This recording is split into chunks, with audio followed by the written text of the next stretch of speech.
तो हेलो दोस्तों, आपका स्वागत है हमारे YouTube channel SK learning point में। तो हम लोग क्लास 12 भौतिक विज्ञान के पहला चैप्टर वैद्युत आवेश तथा क्षेत्र के बारे में हम लोग अध्ययन कर रहे थे।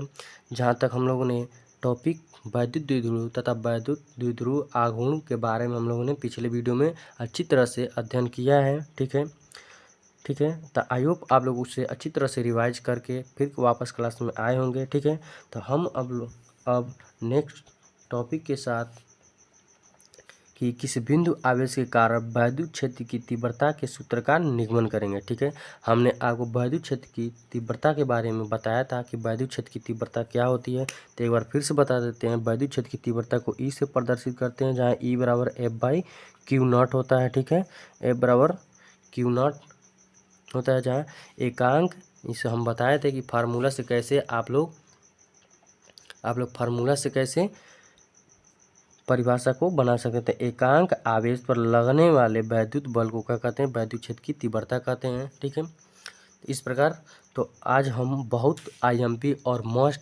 बेहद आईएमपी है। ठीक है, टॉपिक हमारा है कि किसी बिंदु आवेश के कारण वैद्युत क्षेत्र की तीव्रता के सूत्र का हम लोग निगमन करेंगे। ठीक है, ये बेहद आईएमपी है, हर बार बोर्ड में आता है। ठीक है, तो हमारा टॉपिक है, पहला टॉपिक हमारा क्या है कि किसी बिंदु आवेश के कारण वैद्युत क्षेत्र की तीव्रता। तो हमारा टॉपिक क्या है? किसी बिंदु आवेश के कारण वैद्युत क्षेत्र की तीव्रता के सूत्र का हम लोग निगमन करेंगे। देखिए, यहाँ से इस टॉपिक से हमारा क्या होता है, डेरिवेशन जितना भी होता है स्टार्ट हो जाता है। ठीक है, सूत्र का निगमन यहाँ से हमारा स्टार्ट हो जाता है। ठीक है, तो आप लोग अच्छी तरह से क्या करिएगा, एक एक पॉइंट को नोट करते चलिएगा और अच्छी तरह से समझते हुए चलिएगा। ठीक है, तो देखिए क्या कह रहा है, किसी बिंदु आवेश के कारण वैद्युत क्षेत्र की तीव्रता, यानी कोई बिंदु है। ठीक है, कोई बिंदु है, उस बिंदु के कारण वैद्युत क्षेत्र की तीव्रता का सूत्र का निगमन करना है। ठीक है, तो हम लोग क्या करेंगे, मानेंगे। ठीक है, मानेंगे क्यू आवेश से आर दूरी पर, यानी एक हमारा क्यू आवेश है। देखिए, हम बताए थे कि इसमें दो स्थिर आवेशों के बारे में हम लोग का किया जाता है, इसमें स्थिर आवेश का अध्ययन करना है इस चैप्टर में। तो माना क्या है, दो स्थिर आवेश है। ठीक है, दो स्थिर आवेश है,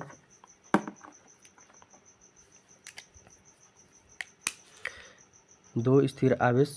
ठीक है, एक क्यू है और एक क्यू नॉट है। ठीक है, क्या है, क्यू नॉट है, जो बहुत अल्प दूरी पे क्या है, अल्प दूरी पे यानी आर दूरी पे क्या है, अल्प दूरी आर पे है। ठीक है, अल्प दूरी आर है। हम लिखेंगे माना, क्या लिखेंगे, माना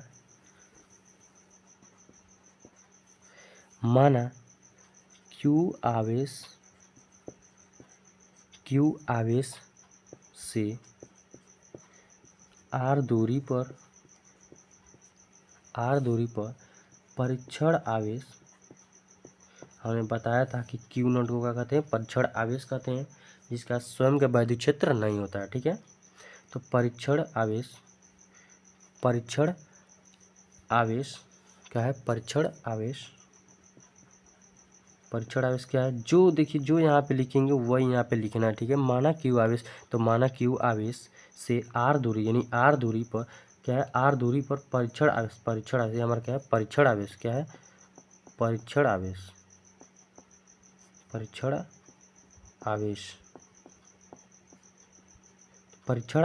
क्या है, आर दूरी पर, परीक्षण आवेश आर दूरी पर क्यू नॉट क्या है, क्यू नॉट क्या है, क्यू नॉट है। ठीक है, क्यू नॉट है। तो परीक्षण आवेश पर, जो परीक्षण आवेश है, तो परीक्षण आवेश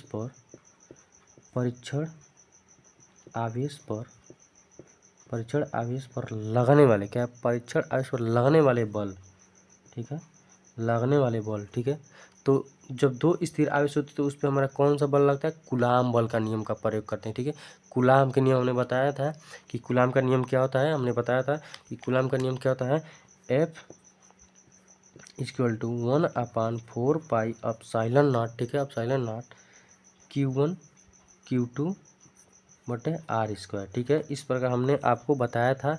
ये हमारा क्या है, कूलाम का नियम लगे, जहाँ पे दो स्थिर आवेश होते हैं आर दूरी पर, वहाँ पे हमारा क्या होता है, कूलाम का नियम लागू होता है। ठीक है, तो यहाँ पे देखिए हमारा क्या है, तो कूलाम का नियम रखेंगे तो हमारा यहाँ पे एफ हो गया, ठीक है, 1/4 पाई एप्सिलॉन नॉट, ठीक है, ये हमारा same to same 1/4 pi epsilon naught, ठीक। तो 4 पाई एप्सिलॉन नॉट हो गया, ठीक है। तो 4 पाई एप्सिलॉन नॉट होने के बाद देखिए, तो एक Q1 है, आप Q2 है, तो यहाँ पे देखिए Q1 की जगह क्या है, हमारा Q है तो Q लिख देंगे। Q2 जगह देखिए हमारा क्या है, Q0 है, Q0 लिख देंगे। यहाँ पे R² तो R², तो इसे हम समीकरण नंबर 1 मान लेंगे, ठीक है। क्या है, समीकरण नंबर 1, ठीक है। क्या हो गया, समीकरण नंबर 1। अब हम लिखेंगे, क्या लिखेंगे अब प्लस Q आवेश, जो हमारा प्लस Q आवेश से R दूरी पर उत्पन्न वैद्युत क्षेत्र की तीव्रता, तो इस Q आवेश के कारण प्लस Q0 पे वैद्युत क्षेत्र की R दूरी पर उत्पन्न, यानी R दूरी पर हमारा उत्पन्न वैद्युत क्षेत्र की तीव्रता कहते हैं, यानी प्लस Q यानी Q आवेश, ठीक है, Q आवेश से R दूरी पर, ठीक है, R दूरी पर उत्पन्न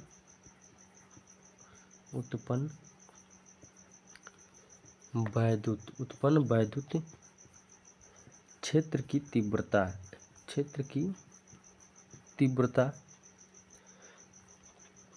Q आवेश, तो क्या Q आवेश से R दूरी पर, Q आवेश से R दूरी पर उत्पन्न वैद्युत क्षेत्र की तीव्रता हमारा क्या होता है, E क्या होता है, F/Q0 होता है, ठीक है, F/Q0 होता है। तो हमारा समीकरण नंबर इसे हम 2 मान लेंगे, ठीक है, समीकरण नंबर 2 मान लेंगे। अब यहाँ पे आगे चलते हैं, ठीक है, 2 मान लेंगे। अब 2 मानने के बाद देखिए यहाँ से हमारा, तो जब हम 2 मान लिए यहाँ पे, ठीक है, तो हमारा क्या है, देखिए समीकरण 1 और 2 से क्या हो जाएगा, समीकरण 1 व 2 से देखिए यहाँ पे समीकरण 1 और 2 से, तो एफ का मान देखिए हम एफ का मान यदि हम इसमें रख देंगे, ठीक है, इसमें समीकरण 2 में, तो देखिए समीकरण 2 में रखने पर, ठीक है, समीकरण 1 का मान लिखेंगे, समीकरण 1 का मान समीकरण 2 में रखने पर, समीकरण 1 का मान 2 में रखने पर, ठीक है, रखने पर, इस प्रकार हम लिखेंगे कि रखने पर, ठीक।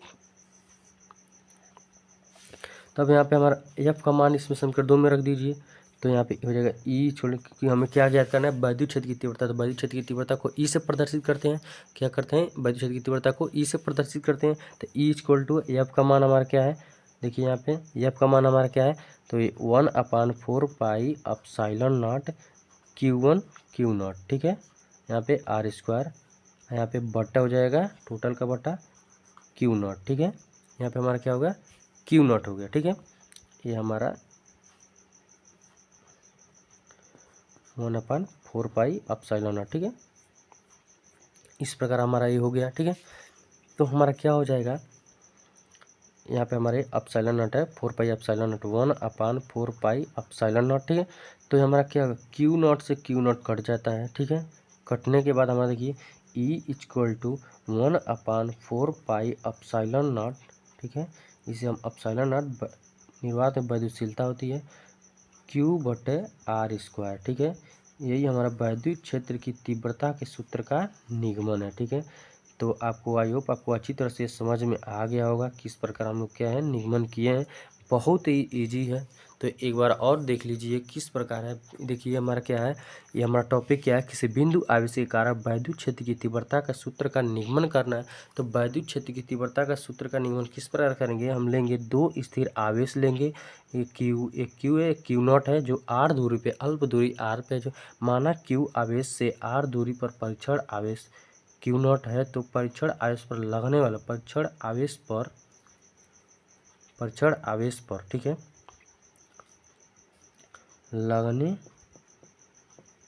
ठीक है, परीक्षण आवेश पर लगने वाला बल,